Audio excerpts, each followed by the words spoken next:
The Carver Estate, San Francisco, a mansion of glass and quiet arrogance, overlooking a city that gleamed like a jewel beneath dusk's fading light. Inside its marble halls, portraits of the Carver lineage hung in a boastful line, each painted with the same confident brushstroke of pride. Malcolm and Vivian Carver, the elegant rulers of this empire of steel and software known as Carver Technologies, ruled not just their company, but the emotional climate of their family with precision and favoritism dressed as love. Their elder son, Ethan Carver, was the golden mark of every conversation, prodigy of charm, intellect, and success. Every word about him sparkled with pride. Ethan closed a deal today. Ethan made the Forbes list. Ethan is what the Carver name stands for. Then there was Liam Carver, the invisible shadow in the background, the quiet heartbeat no one cared to count. Where Ethan's footsteps echoed in celebration, Liam's were an afterthought fading into silence. Liam spent his evenings in the dim study tucked beneath East Wing, his workshop of failed blueprints and endless sketches of ideas too hopeful for his parents' world. The faint hum of a soldering iron, the smell of copper and paper dust, that was his comfort. No applause, no praise. Only the whispered encouragements of Aunt Beatrice Carver, Malcolm's elder sister, who had long been exiled from the family boardroom for being too sentimental, too honest. She often visited him while the others attended parties on Nob Hill or charity galas downtown. You don't need their applause, Liam, she would say softly, placing a trembling yet warm hand over his. When truth finally shows, it burns brighter than gold. Liam smiled faintly, but never believed it. Years of silent rejection hardened even the most innocent hearts. Ethan was the hero, the heir, the Carver masterpiece. Liam was the misprint. The family's vast $8 million coastal villa glowed each night with luxury and laughter that never reached Liam's door. Ethan, with his tailored suits and effortless grace, was the guest of every elite table. Malcolm and Vivian, wrapped in the illusion of control, poured their love into the sun that reflected their ambition back at them. The younger son, the quiet one, was treated like a responsibility, not a pride. Yet in that silence, Liam built, dream by dream, small prototypes for devices that could harness clean energy from tidal motion. Carver Technologies, built on Liam's late grandfather's original patents, once carried that same passion for innovation before greed replaced vision. Beatrice, who had been there when those founding papers were signed decades earlier, never forgot what Malcolm and Vivian tried so hard to bury. The night of the graduation gala at a San Francisco rooftop, the skyline shimmered beneath a sea of yellow bulbs and champagne flutes. The city looked alive, spinning with pride and vanity. The Carvers arrived in impeccable fashion, stepping out of their sleek Audi as cameras flashed. Ethan, wearing a dark suit that caught every drop of light, was the center of admiration. Liam followed quietly, adjusting his modest blazer, blending into the crowd's indifference. The gala was not just a celebration of Ethan's latest achievement, a new artificial intelligence milestone under Carver Technologies, but a public reaffirmation of his position as the rising Carver legacy. The mayor attended,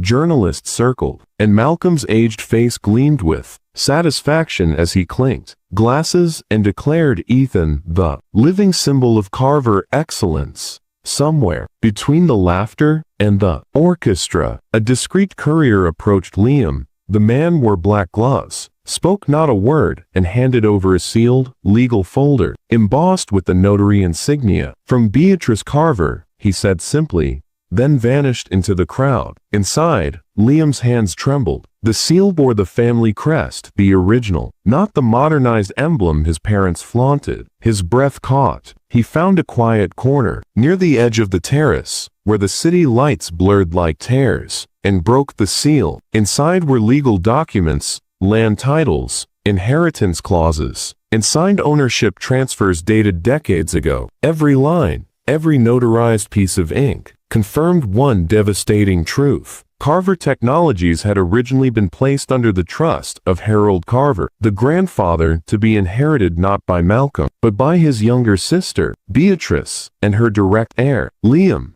The company's rightful lineage had been stolen through suppressed papers, quiet cover-ups, and legal manipulation, orchestrated by Malcolm's counsel after Harold's death. Liam felt the world lurch beneath him. For a moment, he couldn't breathe. The orchestra's elegant notes felt far away. Every word from his father, "You'll never carry this family's legacy," reverberated in his skull, only now sounding like a cruel comedy. He found Aunt Beatrice near the balcony, her eyes wet but peaceful, a knowing smile faintly trembling at the corner of her lips. "You were meant to know tonight," she whispered, voice barely rising over the crowd's applause for Ethan.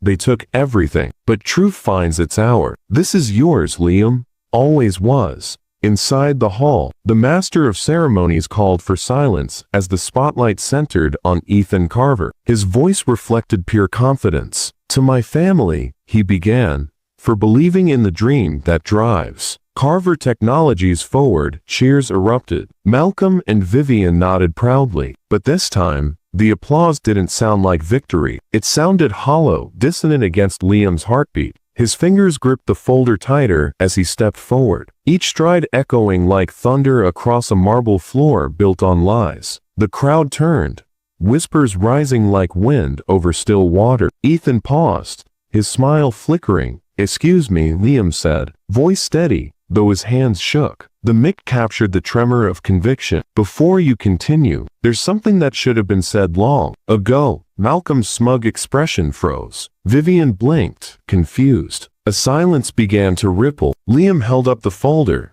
the seal visible to every camera, flashing. "This," he continued, "is the original ownership deed of Carver Technologies, signed by Harold Carver. It proves the company was never legally inherited by you, father, or by you, Ethan. It belongs to Aunt Beatrice, and through her, to me." A gasp fell through the room like broken glass. The digital screens, still broadcasting Ethan's face, flickered as reporters leaned forward. Malcolm's complexion drained of color. "What nonsense is this?" he snapped, voice breaking. Vivian's jeweled hands trembled around her glass, spilling champagne across the tablecloth. But Liam didn't falter. He opened the document fully, reading each clause aloud as cameras zoomed in. Details of account misdirection, hidden bank transfers, falsified succession, paperwork, all pointing toward a decades-long deception. Beatrice stepped forward, tears glistening, her spine straight as marble. "Enough, Malcolm," she said quietly, yet her words cut through the hall. "You've held those lies longer than decency allows." The silence that followed was deeper than any applause could be. Ethan's perfect poise collapsed. For once, he looked small, the practiced charm dissolving into unease. The audience sat frozen, witnessing an empire fracture in real time. Then, slowly, one hand began to clap. Hesitant, uncertain, followed by another, and another, until the hall filled with an unsteady but growing wave of applause. It wasn't for the Carver brand, not for Ethan, not for prestige. It was for Liam, the quiet, unseen son who had just redefined what truth meant. Malcolm stumbled back, collapsing into a chair, hollow-eyed. Vivian looked away, unable to meet her younger son's gaze. Ethan, tears of humiliation threatening to shatter his composure, stepped forward as if to protest. But the microphone was already in Beatrice's hand. "This family lost its heart the day it chose pride over honesty," she said gently. "Liam has restored it tonight, under the rooftop lights, with the whole city of San Francisco shimmering below." Liam stood beside his aunt. No longer the forgotten son, no longer the quiet failure buried in someone else's shadow. For the first time, he felt the weight of truth lift from his shoulders, leaving behind only a flame that burned, clear and righteous. He looked out over the crowd, some ashamed, some inspired, all silent, and said softly, "I didn't steal anything. I just took back what was always meant to shine." Beatrice smiled, her frail hand finding his. The crowd erupted again, this time not in confusion, but in respect. In that roar of applause, somewhere between justice and redemption, Liam finally understood his aunt's words. His eyes glistened as he whispered to her through the applause, with a trembling smile, "You were right, Aunt B. I was never a failure." Beatrice's voice, quiet and proud, completed the truth. The Harrington Villa in the Los Angeles hills shimmered with luxury but breathed with cold silence whenever Aidan Bennett walked its marble halls, a quiet shadow under chandeliers that never shone for him. Richard and Margaret, poised in their polished perfection, were architects of pride, pouring every drop of praise into Caleb Harrington, the golden heir of Sterling Systems. While Aidan, their neglected son, worked nights in silence, fingers trembling over blueprints and code, building something of his own.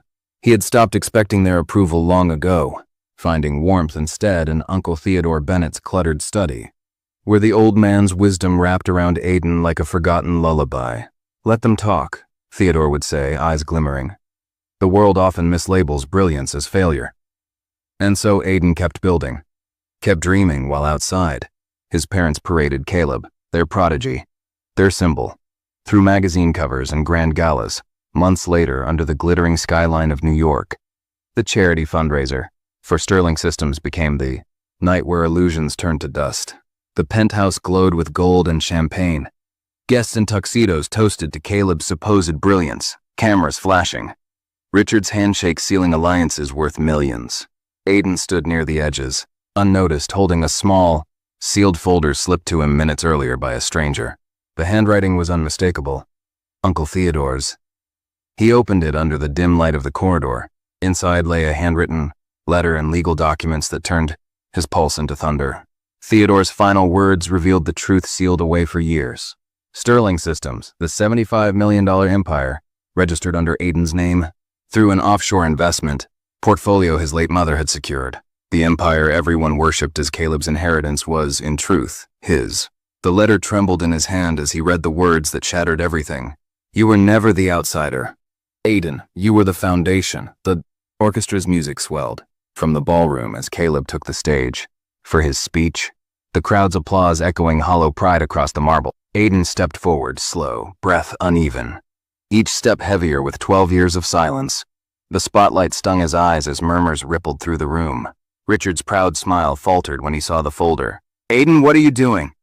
Margaret's pearls shimmered faintly as her shoulders stiffened. Aidan's voice broke through the noise, soft but resolute. "You built this legacy on a lie." The room froze. He raised the letter high, the seal still intact, then unfolded it before everyone. The hush was unbearable. Even the chandeliers seemed to stop flickering. As he read Theodore's final revelation aloud, gasps replaced applause. Caleb's face drained of color, staring at the papers that named Aidan Bennett as the rightful heir and original co-founder. Richard's pride shattered like glass. Margaret clutched Caleb's arm, trembling. For the first time, the crowd saw Aidan, not the failure they whispered about, but the architect of the truth. When his voice finally quieted, silence filled the penthouse, deep and thick, until one person began to clap. Mr. Reynolds, his longtime mentor, and the only man who had ever respected his work, stepped forward. His slow, deliberate applause spread like wildfire through the crowd. The echo grew, filling the space that once belonged to lies. Aidan stood tall, the lights no longer blinding but warm. He turned toward the stunned faces of his family, Richard's fury melting into regret, Caleb's envy crumbling into shame. For once, Aidan wasn't invisible. Mr. Reynolds came beside him, resting a hand on his shoulder, whispering the words that would mark the rest of his life. "Their silence built your strength." The applause roared now, waves of truth washing away years of deceit. Through the glitter and noise, Aidan finally saw himself, not as the forgotten son, but as the true pulse of a legacy misnamed. His reflection in the glass revealed not a failure, but a man reborn from neglect. And as the city lights winked beyond the floor-to-ceiling windows, he smiled faintly, feeling the weight of every lie lift into nothing. The Harrington Empire had fallen quiet, but in that silence, Aidan Bennett rose unshaken, finally realizing what he had always been, the light they refused to